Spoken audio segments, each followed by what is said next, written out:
Everybody loves grandmother goulash, am I right? But I bet that many of you have actually different things in mind when thinking about it.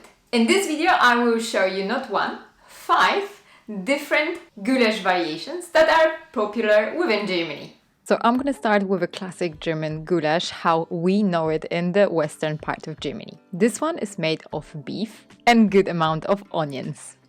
Those 2 ingredients are fried separately on the high heat. If you fry the meat, you want to make sure that you don't overcrowd the pot or the pan that you are using. The onions you fry until translucent, and then you add a good amount of tomato puree. And after a few minutes, the onions are ready for red wine that you cook on high heat so the alcohol evaporates. And the last step is to add the beef broth or fond. Then you mix everything very well to make sure that nothing sticks to the pan. For my goulash, I use paprika powder and majoram. This all needs to simmer and then your goulash is ready. And that was the most basic goulash recipe. In autumn and winter, the Germans love to prepare their goulash with a wild game. The way of preparation of this one is very similar to the classic German goulash, just the spices that we use are a bit different. So you also, like in the previous one, you fry meat and onions separately.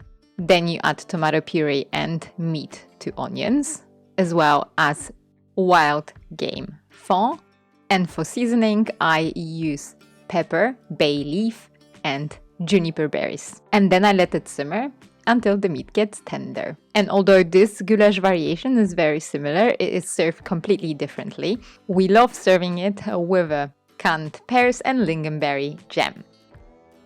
And now I wanted to talk to you about a Wurstgulasch that some of you know from the childhood. As the previous, the goulash is made of finely chopped onions, red bell pepper, also cut it into cubes, and Jagdwurst or Fleischwurst. Here in Western Germany, it's a bit difficult to find Jagdwurst, especially the fresh one in the butcher shop. Therefore, I decided to use Fleischwurst, which you can translate to Bologna sausage. I think that this sausage is very easy to find also for you, even if Bologna sausage is made with a natural casing. Here in Germany, we like to peel it. And I think for the goulash, it really makes sense. The consistency of the dish is really much better without it. And I cut the Fleischwurst into half rings. When the onions are nice and brown, I add the bell peppers and then I wait until they're soft. And then I add the sausage, which I also fry for several minutes, at least 5. When your sausage is nice and brown, you can add the tomato puree and also beef broth. And you let the whole thing simmer for around 20 to 30 minutes. The meat doesn't need it, but you want to make sure that all flavors combine. Traditionally, this goulash is served with spirelli, but I haven't had those. I had Hühnle, so therefore I used those. On our trip to Dresden last year, we have discovered a goulash variation that is called Feuerfleisch, and this one is from East Germany. Feuerfleisch is a perfect combination of spicy, sweet and sour. And it actually blew my mind. It is really crazy tasty. One is actually made of pork. I use the pork loin, which is a low-fat part of pork. So first I fry it on the high heat, then I add bell peppers, onions that I fried before. One of the secret ingredients of Feuerfleisch is the cubed pickled cucumber. And then I combine all those ingredients together. In the next step, I am adding tomato puree, good amount of mustard, the water from the jar from the pickled cucumbers. And then I'm filling the whole thing with water so the meat is almost covered. Last step is to add seasoning, that salt and obviously a good amount of sugar because of the pickled cucumber water and pickled cucumbers. I have also added some paprika powder. traditional Feuerfleisch should be spicy, so there's supposed to be also some chili and Tabasco in it. I skipped those because of Max. Then you let this goulash simmer for around 45 minutes, and then if you like, you can put some Mondamin, thicken it. And voila! So this is the Feuerfleisch. If there is a new goulash variation that you want to try, I would seriously recommend this one.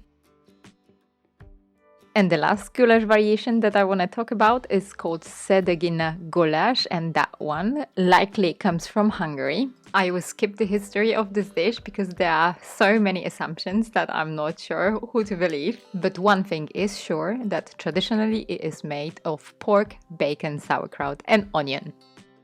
This time I'm using meat with a higher fat content because this is what my husband wished. For the goulash, I also need a good amount of onions and also some add bacon, but I skipped that step.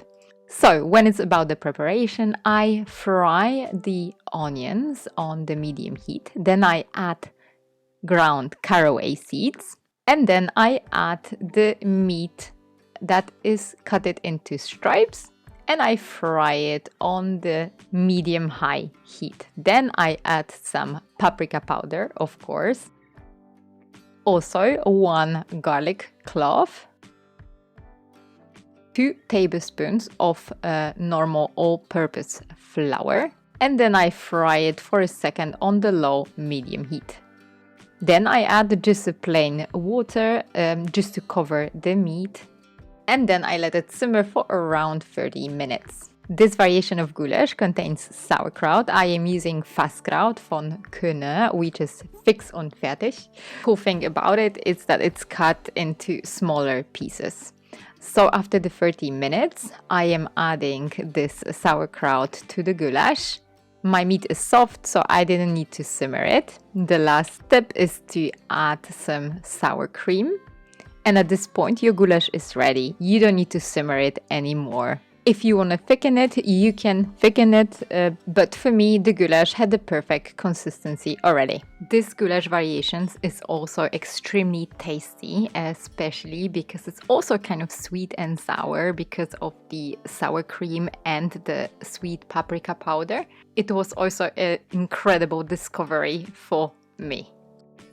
Thank you very much for watching. I hope that I did inspire you to cook either your favorite goulash or one of those variations. I wish you a lovely week. Make sure that you eat well, whatever that means to you. Until I see you next.